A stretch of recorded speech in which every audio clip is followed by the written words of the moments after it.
Hi, welcome back to my channel. So today's topic is how to improve mock score. I have divided this topic into four parts, that is importance of mocks, when to attempt the mocks, analyzement part and which mock is best. Let's start with the first part, that is importance of mocks. Unlike your board exam, IPMAT or any competitive exam is about how you handle the pressure and your temperament while giving the exam. अगर तुम्हारा syllabus 100% complete है but still if you can not handle that pressure while giving the actual exam it is of no use. If a dropper is saying this video I am sure you can relate to this point.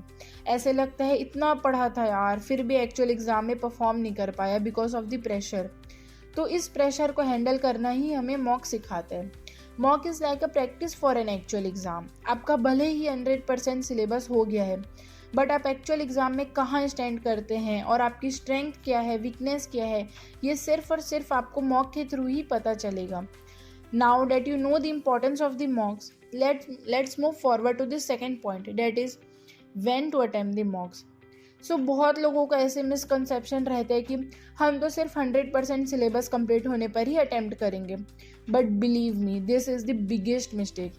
But because actual paper में आप वैसे भी पूरे 100% question attempt नहीं कर पाओगे. सो अगर आपका 30, 40 या 50% भी सिलेबस कंप्लीट हो गया है then please attempt the mocks. जो क्वेश्चन आ रहे हैं अटैम्प्ट करो, नहीं आ रहे हैं तो लीव कर दो but at least build the strategy for yourself. आपको वो टाइम प्रेशर में क्वेश्चन सॉल्व करने की हैबिट तो पड़ेगी. You know the when to attempt the mocks. So let's come to the third part which is the most essential part. अगर तुम ये दोनों स्टेप फॉलो कर रहे हो but third part which is analysing the mock, अगर तुम ये नहीं कर रहे then all that is of no use.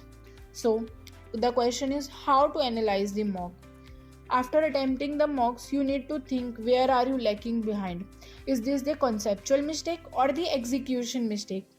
When I talk about the conceptual mistake, it means कि आपने एक क्वेश्चन देखा और आपको उस टॉपिक से रिलेटेड पता ही नहीं था कि ये टॉपिक भी एग्जिस्ट करता है, which means you need to go and study that topic now. And the second is execution mistake. Means आपने जो क्वेश्चन देखा उसके बारे में पढ़ा तो था बट वो क्वेश्चन सॉल्व नहीं हो पा रहा या फिर समझ नहीं आ रहा, विच मीन्स कि तुम्हारा वो टॉपिक पूरी तरह से क्लियर नहीं है and you need to revise that topic and do active revision for that. You need to analyse कि कहाँ ज़्यादा रॉन्ग जा रहे हो. नाउ यू नो कि मॉक एनालाइजिंग कितना इंपॉर्टेंट है and like you guys after boards knows it very well, which makes us to come to the fourth point which is which mock should you attempt. In my opinion, after boards currently offers the best mock for IPMAT preparation. Mock देते time सबसे difficult तो mock analysis ही लगता है but after boards makes it very easy. आप after boards में section wise, topic wise and difficulty wise भी अपने मॉक एनालाइज कर सकते हो. There are many features that are free also like practising RCs, participation in word of the day and some topic test. अब free की चीज़ किसको नहीं पसंद, तो ये तो ज़रूर ट्राई कर ही लेना. For more information you can contact after boards team in this number.